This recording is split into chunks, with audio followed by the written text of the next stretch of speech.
everyone, and welcome back to Meet the Staff Monday here at the YWCA of Western Mass. My name is Bridget and I am your host. Here with me today I have Brittany Gordon. Brittany, thank you for agreeing to come speak with me today. Thank you for having me. Brittany's here to talk to us about the SAFEPLAN program, but before we get into that, Brittany, tell me a little bit about yourself. Sure. So I've been here at the YWCA for about 6 years. I graduated from Bay Path University with my undergraduate degree in forensic psychology. I then kind of switched gears a little bit and went and got my master's in social work from Springfield College. And shortly after that, I got my LCSW, my clinical licensure in the state of Massachusetts. That's fantastic, Brittany. Congratulations. Thank you. Tell me a little bit about the SAFEPLAN program. Sure. So our SAFEPLAN program is located inside the courthouses in this local area. We're currently in Westfield, Northampton, and Belchertown courts. The SAFEPLAN advocates can assist survivors in applying for restraining orders or any type of harassment protection order, and they can provide a lot of advocacy and support through the whole court process. Okay, Brittany, so what are the prerequisites required in order for an individual to get involved in this program? Sure. So survivors do not have to do any sort of intake process or anything to get access to SAFEPLAN. They can just walk into the courthouse, ask to speak with a SAFEPLAN advocate, and they're stationed right there in the courts. If they fall under the umbrella of being a survivor of domestic violence, sexual assault, or stalking, our advocates will be able to assist them. That's awesome. And how often do the visits take place, Brittany?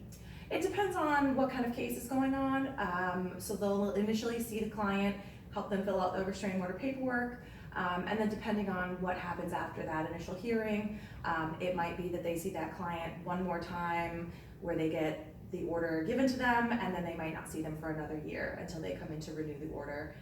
But there are other times where there's court dates in between that time where there's a meeting with the advocates. That's fantastic. Now correct me if I'm wrong. I believe the advocates do reminder phone calls for all clients so that they don't forget about the court date in a year span or 2 year span or whatever their restraining order is set for. Absolutely. So as you can imagine, a lot can happen in a year. And so some survivors might not have that date written down, or it might just slip their mind that that date is coming up, and we don't want them to lose the opportunity to still have that protection. So we do keep track of when restraining orders are expiring and when clients should be coming back in, and we do try to make reminder phone calls every Friday for clients for the following week to let them know. Awesome.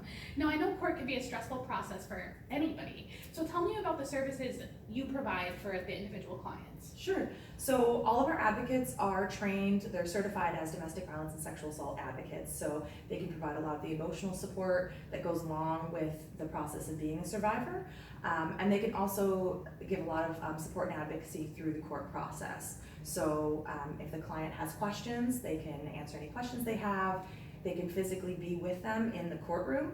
Oftentimes survivors report that it's intimidating to be standing up at the podium, having to speak to the judge through a microphone, especially if they're not used to being in a court setting. So the advocate can be physically up at the podium with them. Our advocates are not allowed to speak on behalf of a survivor, but we certainly do, remind them of conversations that we may have had, or advocate for them in different ways. Now, Brittany, talk to me about the different recommendations we can make for people, such as a sexual assault survivor. Sure. So there are times where somebody might not get a restraining order granted, and so when that happens, we do a lot of safety planning with survivors around what's going to happen after they leave the court that day if they still feel like they're at really high risk.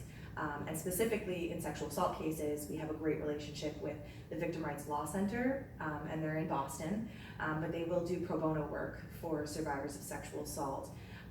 And we've made many referrals and had their personnel come out and work with clients out this way, which has been a great resource for our clients to have. That's fantastic, Brittany.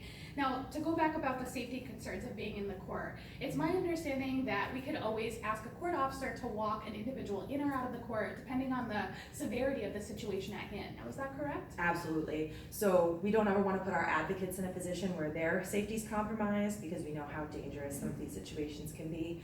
So we do rely a lot on the court officers for their assistance, and they will walk clients out to their cars if that is a concern for them. That's super important. Well, Brittany, thank you for agreeing to come speak with me about the SAFEPLAN program. Let's talk about you now.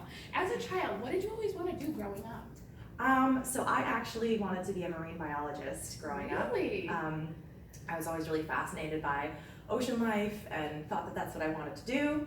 And then discovered that I'm actually really terrified of being in the ocean, so that didn't work out. Who would have thought you would be where you are now? Exactly. Brittany, what is one thing that you can't live without? My family, definitely. They're my biggest support, and we're all very, very close. I count my family among my best friends, so. That's awesome. Well, again, thank you for coming to speak with me today, Brittany. Stay tuned next month for information regarding Purple Purse that the YWCA will be participating in.